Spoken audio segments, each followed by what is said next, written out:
Good afternoon. I'm Jordan Roth, and this is DALLÄSTHETIC Podcast, episode 45. And today we're very happy to have Erica Stevens, a good friend of mine and a great artist, sitting with me here. Welcome, Erica. Thank you.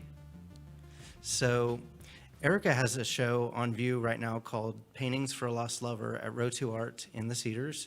And it's been up for about 2 weeks now, just about. We're getting there. Getting there. And it's quite something. It's behind us here. As you can see, some of the paintings are behind us. And I guess, well, before we get into like how you do them or anything like that, tell me, like, you've been an artist a long time. I have. I actually, I'm trying to add up the years, almost 20. Wow. Yeah. I took my first art class. I took a couple of classes in high school, didn't really know if that was going to be what I did. I was actually planning on studying English and becoming an English professor. And then I was at community college, took an art appreciation, art history class, and then took another art class, and it just, at some point I was like, okay, I'm on the wrong path. That's what I'm actually supposed to be doing. So, which of course my parents loved when I came home and said, I've decided to change my major. Oh my gosh. And it was art appreciation that kind of won you over. That was the first art class I took in college. And then now that's what I do. I'm an art appreciation professor. So. That is amazing. Yeah. I wonder if there'll be some success stories, people changing their major to art. Oh, you know what? I regularly tell them, like, if you can't, because they ask me, like, should I study art? I'm like, yes and no. You know, if you can't imagine having a sense of purpose or being happy doing anything else, then don't do anything else. Yeah. But if you don't feel that way about it, you know, I'm not saying no, but, you know, think about it. You kind of have to have that passion. Yeah. Because it's a different type of lifestyle and different things make you happy than other people. Well, I mean, being an artist is, as a career. Yeah. Is very competitive. Being in academia is very competitive. Being a woman artist, you're going to be constantly faced with like, no, and are you sure? And just kind of, you have to be prepared to say, yes, this is what I do. This is what I believe in. This is who I am. This is important, and constantly representing that. And you got your MFA in California. I did. I went to Otis College of Art and Design. And then what made you decide to bring it all back to Dallas? My family's here. Yeah. Yeah. So I give my parents a little bit of grief now and then. Like, you're not allowed to retire and move somewhere else. Because oh, gosh. Yeah. You're not I'll be here alone. Yeah. So what's it like being an artist in Dallas?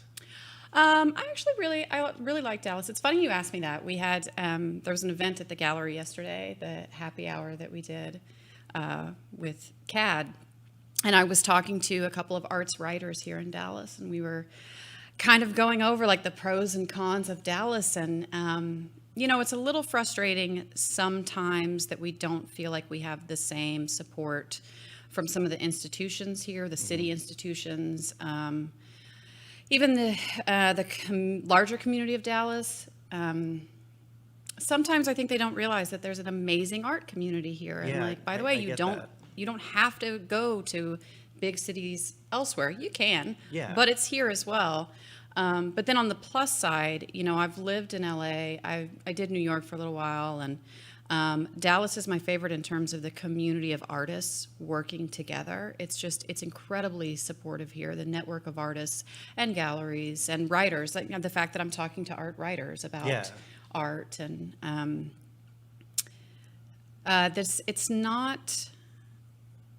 it's almost like it's not competitive within the community, if that makes sense. I've lived in other cities where you're competing with other artists, and the two of you know that, and there's always that kind of barrier between you. There's not that. There's not that here in Dallas. It's That's like, really you're an artist too. It's tough. Yeah, good job. It's really interesting. You don't see a lot of like, you don't have like this person is that person of that gallery, or you know, like there aren't people fighting for attention. I feel that way. Everyone wants an artist to get attention, And if it's them, it's even better. But, you know, hey, it happened. That's great. You know? And the educators here as well, at the community colleges, at the universities in the area, even a lot of the like high school and public schools in the area, we all know each other. Yeah, totally. And it's just a really supportive kind of internal community here. So I bought a house a couple of years ago. I feel like that's my version of committing to sticking around. Yeah, it certainly is. Yeah. So let's talk about your work. Your very first show with us, probably 6 years ago, was Yeah. called Luscious, and we paired you with Julian Pinkston, and who also does these impasto, like delicious-looking paintings, and we knew right away that like there was something really unique about the way that you paint, and these are some images from Luscious, and then we'll kind of move through your previous works here, but. What is this technique? What is it you're doing here? And why does it look like cake?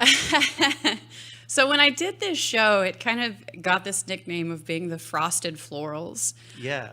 A lot of the art that I've always made, I've kind of cited myself in this place of being in between kind of the fine art world, the high art world, where I studied, and then the kind of Southern craft traditions that my mother and especially my grandmothers participated in, which was always presented as kind of, when I got into school, was presented as low art, craft art, and kind of the space that wasn't as worthy somehow. And I didn't feel that way going into my academic career. You know, when I thought about art, I thought about the stuff I looked at as a kid, what my grandma made, and which I thought was amazing, which I still think is amazing. And so from a very early point, I kind of cited myself right in the middle of those two things. How can I pull something from an art historical moment, and then also pull something from this kind of craft tradition and put it together, and have that be the space where I exist. And so for that very first show, it was like cake decorating that I decided to kind of bring in as a form of mark making.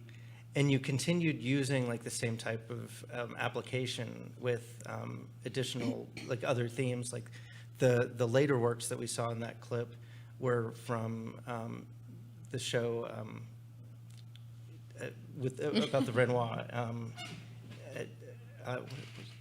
Yeah. So the last show that I did, I'm trying to remember the title. It was kind of raunchy. The Serpent Has Come. Why did I blank as well? Yeah, I was like... So yeah, I actually really, I enjoyed that material after I had started working with it. And I really wanted to, as an artist, just continue to explore this material that I had kind of, I'm working with acrylic paint and I'm adding some different water-based additives to it. Some of them are powdered. And then I'm actually whipping it to kind of get that effect. I won't give anyone my recipe. No, but that's so cool. Because no good Southern grandma should give away her. I'm not actually a grandma, but should give away her recipe. That's so cool to imagine you with like a bowl. If you ever watch me like make the work, I'm standing there with a bowl of paint doing this. It's kind of wonderful.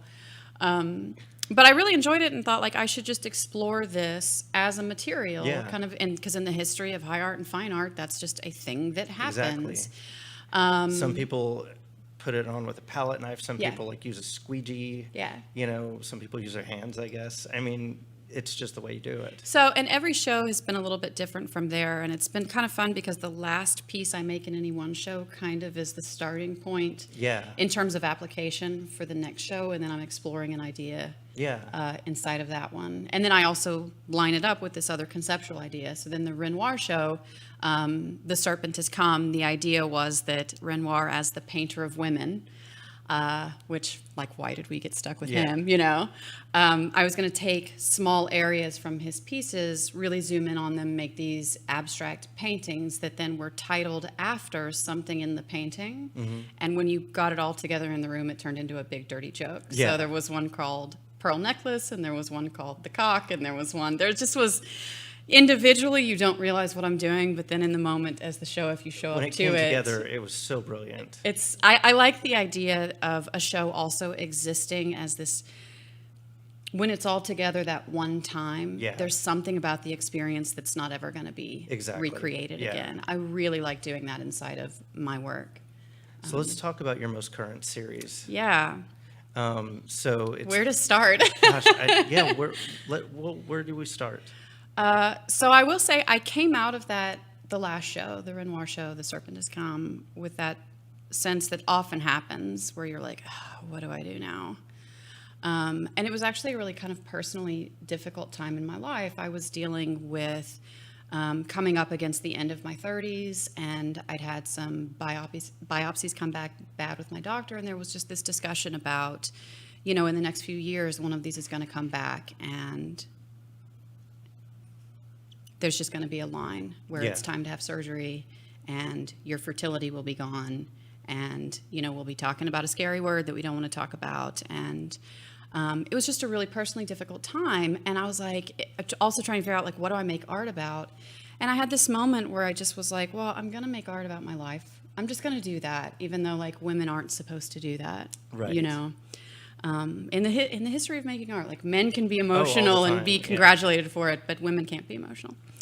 And so I decided, like, okay, I'm going to make art. My next show is going to be about this time in my life. And in that moment in my life, I had actually started seeing this younger guy. I was in my late 30s. He was in his mid-20s. And was just like, it was a relationship that I knew was not going to be long-term. Yeah. And he knew it as well. It was just kind of like our lives lined up for a moment, and we were aware of it while we were in it. And I thought, I'm going to make work about that. And so Paintings for a Lost Lover happened. And so I actually was making the work about an ex-lover while I was still with the guy. Wow. So yeah, it's just totally weird place where I was like, I felt like I could see my past, my present, my future all at the same time. And it's just like, man, Like working on late this painting. 30s as a woman is weird, man. I wouldn't know. And then there's a connection with Langston Hughes. Yes. So this guy and I that I was having this lovely little love affair with read together. We were both really into literature. And we read this collection of Langston Hughes poems together. And I started writing poetry, which just kind of happened. I'd never done before. It was terrifying because and I wasn't doing it for anything, you know, it just was kind of coming out. And that's when I realized, like, oh, this is what I'm going to do. I'm going to make a show about kind of this moment in my life and this relationship, but then I'm also going to explore the relationship between painting and poetry, because I've always felt like there's a really interesting connection between those two mediums and kind of how they speak. And then I went, oh, the Langston Hughes book, that's it. Yeah. And so what I created, it is a series of 22 paintings. Each of them are titled after a poem from that Langston Hughes book, which you can kind of see over my Yeah. So and the slideshow will probably come on in a minute. in the gallery, when you go in, each of the paintings is titled after a poem. You can actually go up to the book, and that is the book that we read together. Yeah. And like you can see the water stains and which pages are dog-eared. Oh, wow. I love it as a relic of something that's wildly important to me and not important really to anyone else. That relationship isn't important to anyone else.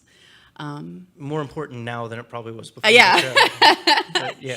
But the book is there in the middle of the room, and so the idea is that you go in and you can interact with the show as little or much as you want to.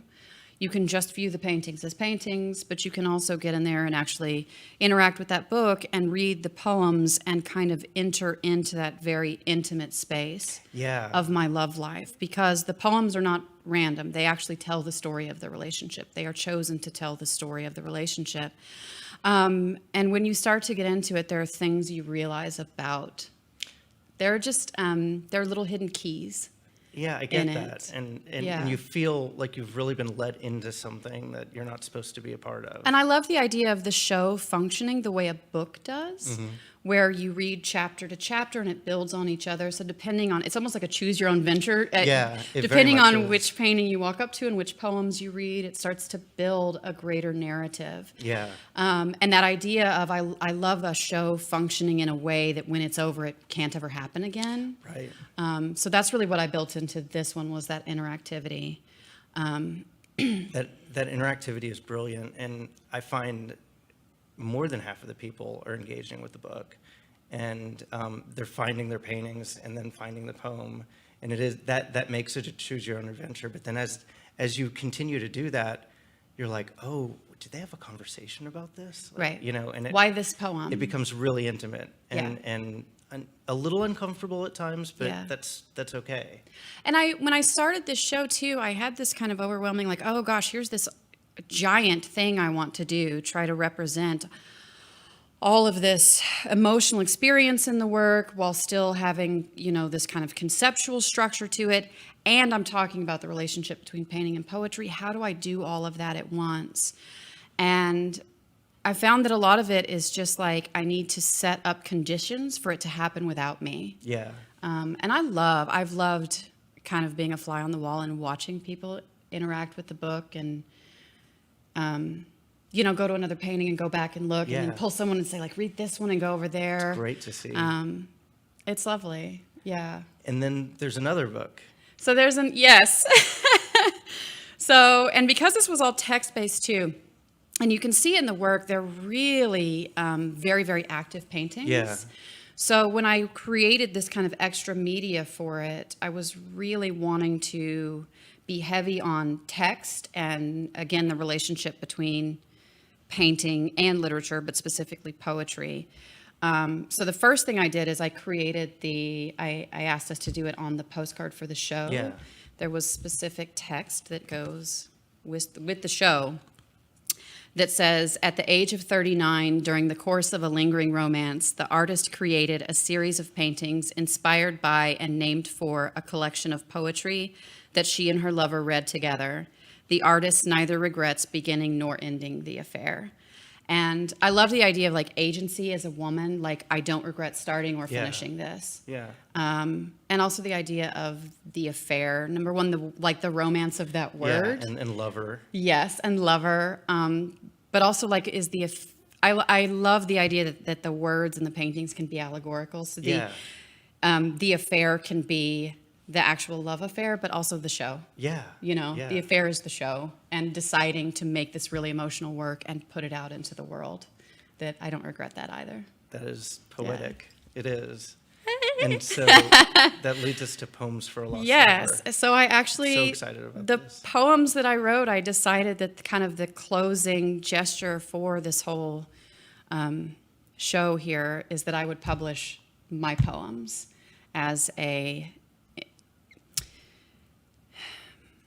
like the idea of this connecting to and spaces, right? Mm-hmm. That a poem or a painting can be a space where a memory is held, something you can go back to access a memory. Yeah. And the idea that someone like Langston Hughes, when my lover and I read that together, they all mean something. It means something very different to me than it did to him. Yeah. And that moment of sharing that experience, and it's going to mean something very different to the person who reads it, standing in the show as well. And I thought the final gesture should be that I would release a book of the poems that I wrote about the love affair. So the closing event for the show, March 21st. 21st. Yeah, from 7 to 10 p.m. Yes, is going to be the book release for the book, Poems for a Lost Lover, which we can talk about that in a second if you want to. But I'm actually going to read the book start to finish as a performance during the closing and cry the entire time, I assure you. The poems are actually really, a lot of the paintings are kind of exciting and happy. The poems are pretty gritty. Wow. They're kind of tough. I'm really looking forward to that. And the book cover, I just learned what that was. Yeah, so when you came in, you asked me what the image was on the cover of the book there, and I said that's the moment that he and I met. So he and I met at a event, cultural event, and there was video of it, so I went back and found the video and actually found like the moment that we met and turned that into a Polaroid. I liked the idea of the Polaroid being something that holds a memory specifically, that kind of very, there's a lot of nostalgia to that. So it's actually the moment that he and I met for the first time. Yeah, that's brilliant. I mean, it's really brilliant. Oh, we're going to cry on the 21st. Yeah.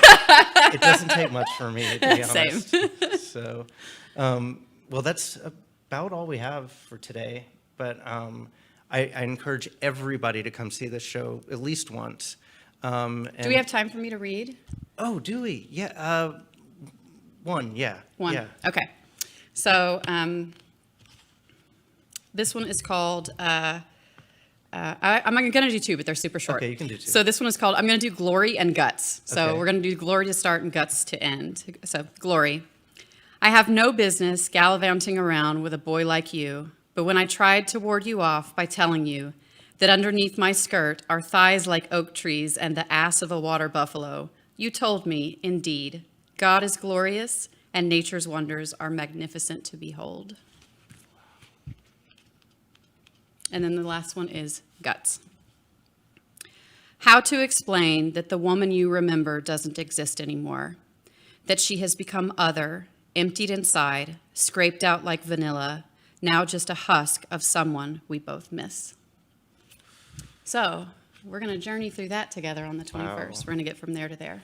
Yeah, that's, and I know what that's. And I'm gonna cry. Yeah. I encourage everyone to come on the 21st. There'll also be a show at the MAC opening that night, so we'll have a lot of energy there in the Cedars.